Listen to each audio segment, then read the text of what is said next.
I knew a lot of the people that were part of the crew. I didn't know Jim Drury. I did know Kathleen Dewhurst, who played the leading lady in the show, was all, and I thought it was a very wonderful script, and I was so used to our schedule on Wyatt Earp, which was like, again, 18, 20 pages a day. They had much more reasonable time. But there was a big fight.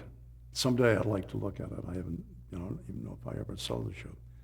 But there was a major fight between my character and James Drury. And when we got into it, everybody realized that James Drury had never done this before. And it was a little bit hairy. If he had, let's put it this way, he hadn't done many of them. And it's an art. I mean, how do you make it look real without killing each other? And bottom line is that we did get through it without too many bruises, but it was not easy. It really wasn't. I think it was the toughest fight I think that I ever had. And trying to get him to, at that time, he became very proficient later, but at that time, as I remember, trying to get him to throw a blow that looked halfway reasonable.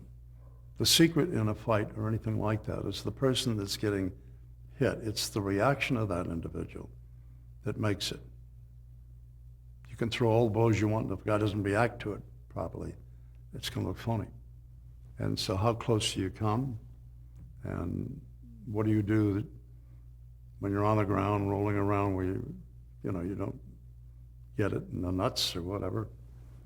And anyway, it was tough. It was a tough fight, but I think it came out well. And as a matter of fact, a couple of people did articles about it.